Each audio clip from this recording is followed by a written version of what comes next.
Welcome to As I Live and Grieve, a podcast that tells the truth about how hard this is. We're glad you joined us today. We know how hard it is to lose someone you love and how well-intentioned friends and family try so hard to comfort us. We created this podcast to provide you with comfort, knowledge, and support. We are grief advocates, not professionals, not licensed therapists. We are you. Welcome, everyone, and thanks again for joining us at As I Live and Grieve. Our guest today is Steve Case, and I think you will find this a very interesting podcast. We're going to talk about his book. We have titled this episode, Hardcore Grief Recovery, which are the three words at the very top of his book cover. Steve, before we go too far, would you please offer our listeners just a little bit of your background? Yes, let's see. I have been a commissioned and licensed pastor with the United Church of Christ for about 25 years, 30 years overall, doing youth ministry. Before that, I worked in advertising that was a long time ago. But I've been writing for a good 30 years. I've done about 40 some books. A lot of it is curriculum, mostly for youth, some adult stuff, some books of biblical dad jokes, and some books that are in-depth analysis of a 17th century monk. So I have a balance of all things. Eclectic might be a good word. Yes, for that. it's a good word. Well, when your book was first recommended to me by my dear friend Amazon, I admit my eyes widened when I saw the book cover. Then I was captivated, both to investigate the focus and content, as well as curiosity about the author. So, I must ask, first of all, would you speak the title of your book? Because I think it's best in your voice. And then, why did you write this book? Or better yet, why this approach? The title of the book is Death. And it started over the years as I've had to do funerals for church members, more than once, unfortunately, for a student, once for the infant son of a student. But several years ago, I had three students, two brothers and a sister, high school and early college, and they lost both parents in 2 years. And the first one was to cancer, and the second one was to alcoholism. And during that time, my office at the church where I was working became the safe place. Whatever you needed, you feel safe in my office to get that. Be loud, be angry, curse at the ceiling, or throw things, or punch the pillowcases, or whatever you needed to do. I wanted my office to be where they could be and get that. And if that included saying, fuck this, or would people just shut the hell up, or whatever they needed to say at the time, that was where my office. And then it became cathartic in many ways. And I wanted to write a book that could become that safe place to provide that same kind of relief. One of my favorite quotes of all time is from Mark Twain, who said that profanity can provide a relief that is denied to prayer. Oh. And it is absolutely true. Sometimes, I figure Jesus was a carpenter. He hit his thumb with a hammer more than once along the way. And I love that. He didn't say, "Oh, me."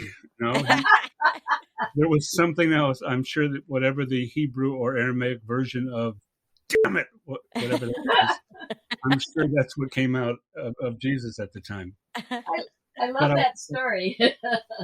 But I wanted to create a place for the people who aren't going to grieve like regular church-going people. I wanted, a place for them to grieve who are sick and tired of people saying, "Oh, it's all going to be okay," or something horrible like that. I wanted this to be the safe place. Very interesting. I love both the story and the image of Jesus hitting his thumb. I admit, I have never thought of that, but I love it. In your book, you state, there are no rainbows in this book, no birds flying over mountains, No silhouettes of people standing alone on the beach. That does make the tone of your book very clear to the reader. But if there are no rainbows, birds, or beaches, what is in your book? Blunt honesty.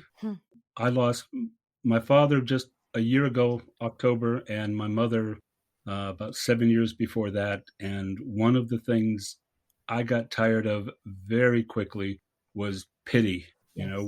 and sympathy, and people who come up because they don't know what else to say one of those inane things you're supposed to say at the funeral. And you just want to stop and say, shut up. I'm so sick and tired of pity. I wanted, and I needed honesty. I wanted someone to blatantly say, today sucks. And tomorrow is going to suck, if not worse than today. And you're going to be in for a whole lot of sucko days in a row, but it's going to get better. Right. And too often we try to make people, you're supposed to be going through the stages of grief by now, or you should be accepting this by now, or should be moving on by now. And you think, horseshit, I'm not going to do that.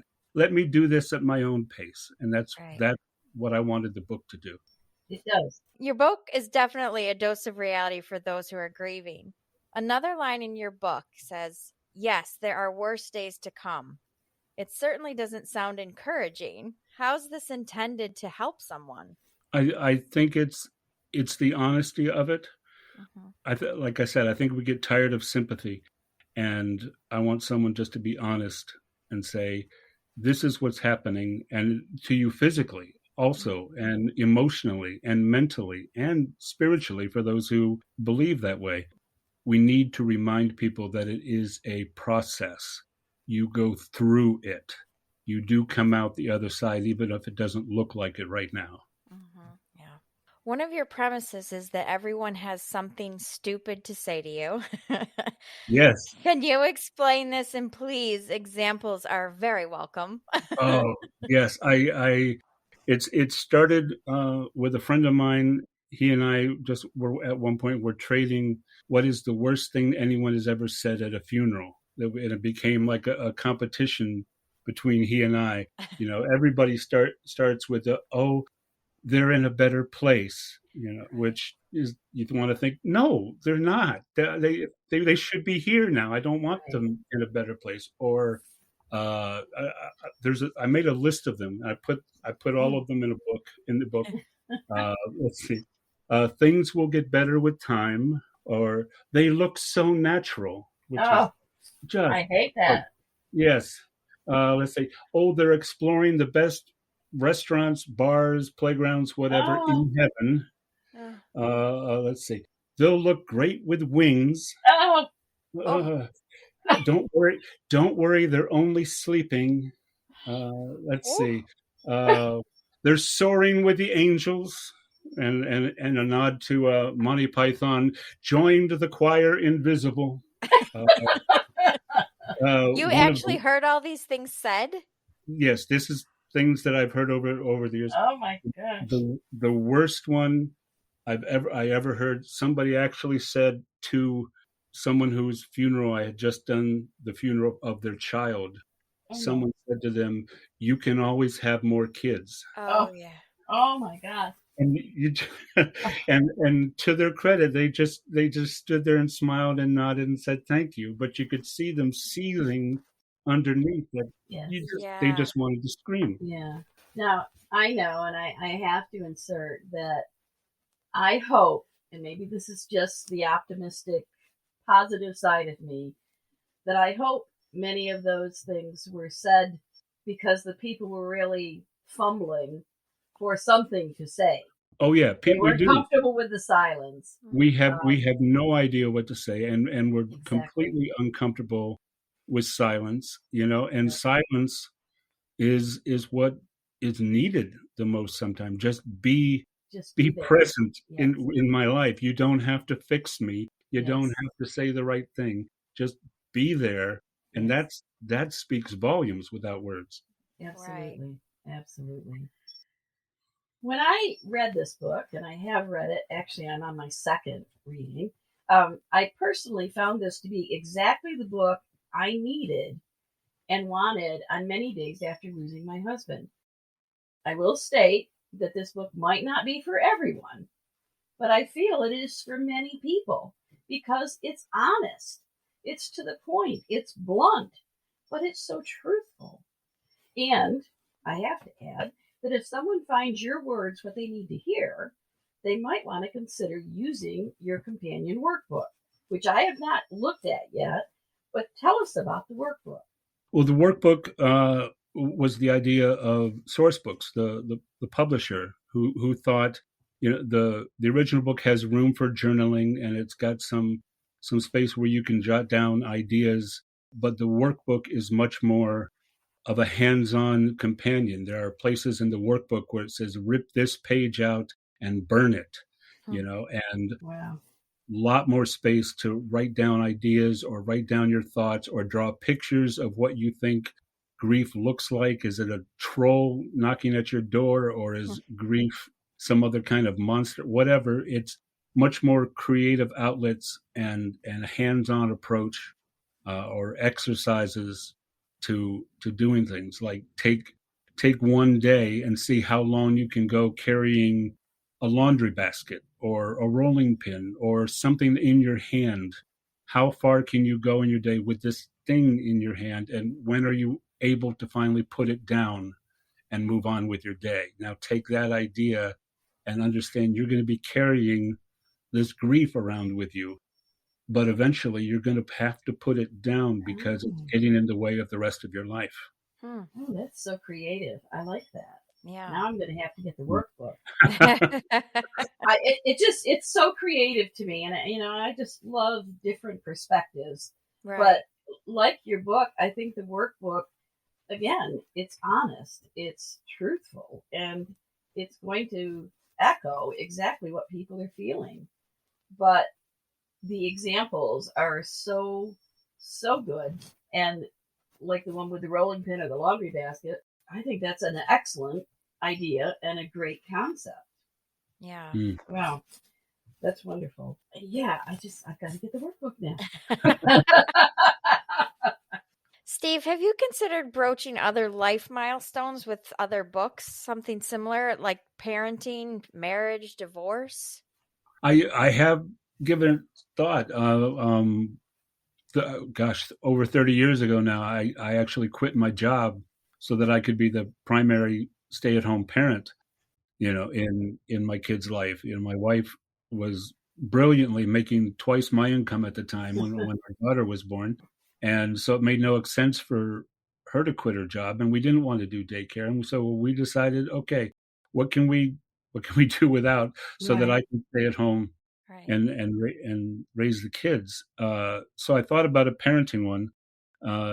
If I did a marriage one, I would have to give my wife every other chapter for rebuttal. Well, that would be creative. That would be very interesting. Yes. So yeah, I have given it some thought. I'm hoping we'll see how this one goes. I'm not sure what I could title the one on marriage. I don't think it would. Oh, I'm sure you'd come up with something. Very careful with the title on that one. Yeah, there's not a doubt in my mind that you'd think of something witty. Yeah, I like the honest, brutal truth, because I prefer that. I want someone to tell me, "Oh, sorry for your loss." I don't want that. I want, hey, that sucks. I'm so sorry.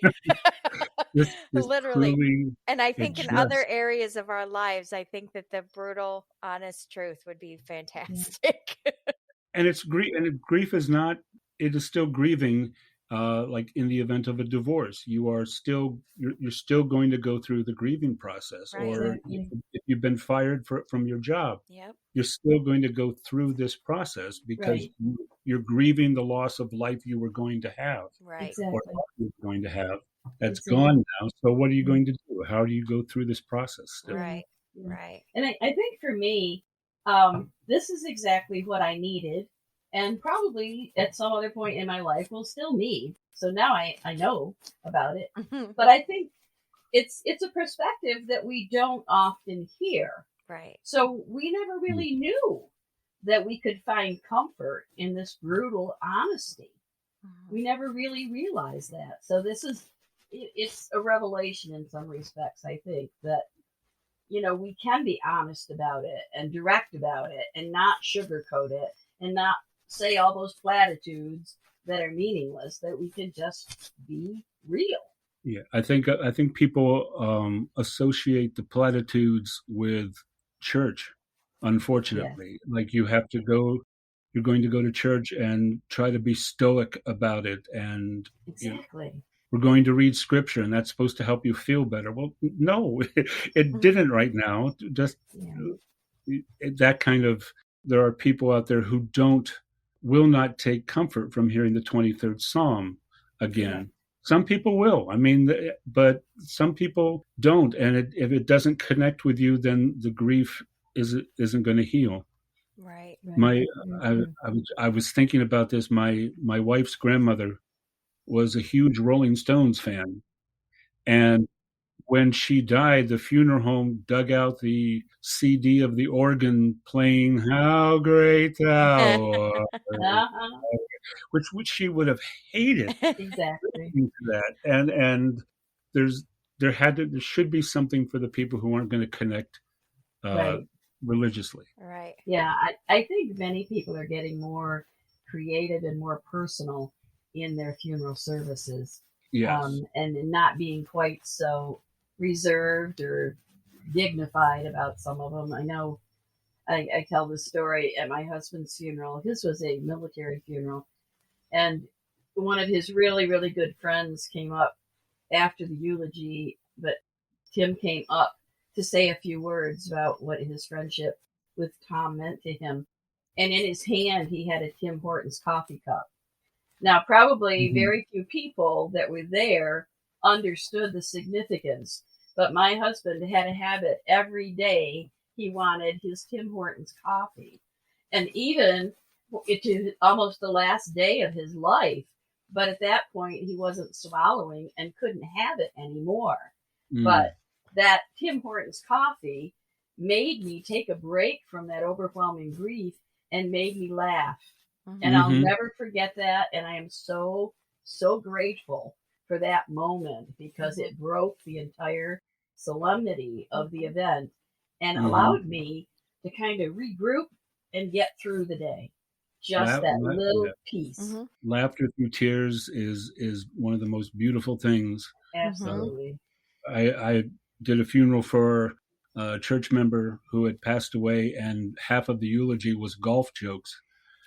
Because he was such an avid golfer, and so any joke I could find that was about, Jesus went golfing, it was like, okay, now it's Jesus and Ed went golfing, and and people start laughing and then once that your word solemnity breaks, then tears can flow and laughter can flow, and absolutely, and it's a healing process. It is. It is, and it's nice to take a break from that. Such solemnness. Oh, it really is. Mom, that reminds me of, you remember how you always hated the song Love Shack by the B-52s? Yes. And every time she would always say, she would go, I think that you guys should play this song at my funeral because it'll make you and your sister laugh. Yep. And I was like, that is so weird. Who's going to play Love Shack at a funeral? But I'm like, it would make us laugh. So you should, definitely. Right, you should. Right. Just for some reason that song is like nails on a blackboard for me. It really is. I had a friend whose father had passed away, and one of the father's pet peeves was people who leave out certain verses when you sing hymns in church. They go first, second, and last. He said, no, sing them all. And he said there was a special hymn for Marines, and he wanted all verses sung. He said, when my funeral happens, I want all the verses. And he said, we got to the funeral, and we stood up to sing, and he realized there were 16 verses of this hymn. And he said, by the fourth verse, he said, my brother and I were holding each other up. We were laughing. and by the 10th verse, everybody is laughing because they all know what the joke is. And it just kept going. It was such a healing moment. We need more things like that in funerals. Yeah. We really do. We really do. That could almost be a podcast in itself. Steve, going back to when we were talking about some of the things that people say, one of the most common things and I think of Facebook because when someone talks about one of their relatives that has passed away, all the comments underneath, it's all sorry for your loss, sorry for your loss, sorry for your loss, sorry for your loss. Is there anything that is maybe better that you could say? I mean, I know everybody means that they are truly sorry, but it just seems like it's just repeated. Yeah, I think you can say something like that's tough, or man, that sucks, or something on that, or is perfectly fine. I've signed sympathy cards with all prayers always, which is a good phrase that works out other than just sorry for your loss. Right, right. Those are some good ideas. Lastly, though this book might be considered a slap across the face dose of reality about grief, you kind of wrap things up with, in the end, love fills the empty spaces. What do you mean by this, Steve? I think grief, while it seems to fill us, you feel like you can be filled with grief. I think grief actually tends to make holes. And when you have friends, when you have family, when you have whatever it is, you need something that fills those holes. Whether it is a song that your loved one loved so much, or hated in the case of the B-52s, or there are ways that love can fill up those holes, because grief, feels like you cut off your arm. You're like, what am I going to do? I don't have an arm. And then people come up and says, well, God must have needed your arm in heaven. And you think, no, bullshit. I want my arm. Give me back my arm. And I think grief is the same way. People say, gee, somebody was needed in heaven, but it's no, I'm missing something.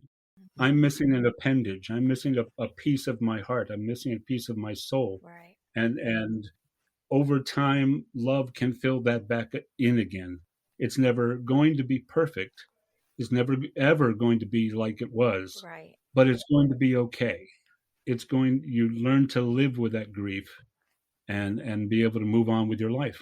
Right. And eventually you get to a point where thinking of that person, or smelling their perfume, or hearing a song that they loved on the radio will make you smile, Right. and laugh and not cry. Right. Yeah. Eventually. Yeah. Yeah. It will take a while. And But that eventually could be different for everyone. Oh, absolutely. It is. I promise it will eventually, you'll get through this. Yeah. People who know me know it's hot sauce. It's my husband's favorite, hot sauce. So every time I see hot sauce, every time I travel, it's an immediate connection, and it always makes me smile. Yep. Steve, I have a question relating to your book and workbook. Have you ever led a group using your workbook, like a bereavement group or support group? I have never done a group. The book is pretty new. It was only published in late 2019, and then COVID hit. So haven't really, and just moved to a new city. So I'll be looking for work again, and a group might be a good idea. I think it would be a great idea. In fact, I'd love to try it. I'd love to try it. I think it would be one of the best attended bereavement groups ever. It would be I just picture it as like a group setting of a safe place for everybody to just punch pillows or swear or whatever they need to do. Really whatever you need. Yep. Be here and get there. Right. Yeah. Well, I always hate this time of the podcast because our time winds down. And I always regret that, because I know if we sit here and chat, I'll have 25 more questions easily. But I have to say to you, Steve, thank you so much for giving us this book, despite the expletive in the title. I think it definitely, it catches your attention and lets you know immediately that this is not a fluffy book about grief or grieving, that it's to the point, that it's in your face. And for many, many people, it's exactly what we need. Because we're not going to get too far on our grief journey if we can't hear in our hearts the truth. If we keep masking it and hiding it, isolating ourselves, avoiding the topic, we're not going to go on that journey. We're going to be stagnant at the beginning, at the very beginning of the map. So your book and the words in it, and I'm sure also your workbook, will help people that really need that dose of reality. So I applaud you and thank you for offering this to everyone. And it is now on the list of books that I recommend. Thank you.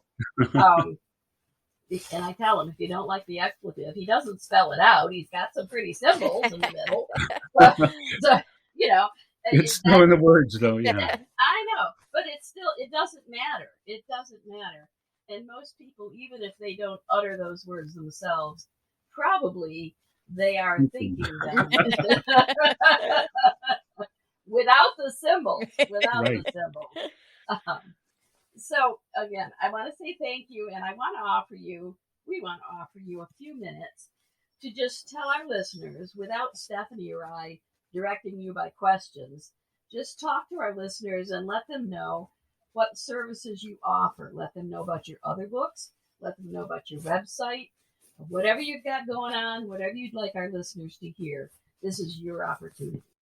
Okay. Again, thank you for this opportunity.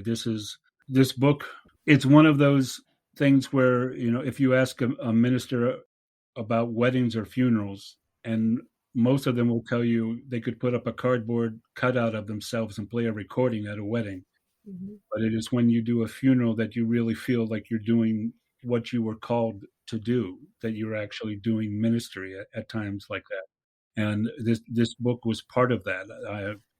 To know that I can reach an audience or reach people who are going through something horrible and for whatever reason have felt shut out of the church. This is a way to connect and say it's going to be okay. So I appreciate this opportunity that I can come on and talk about it. It is available on Amazon. The link to my Amazon page is on your website.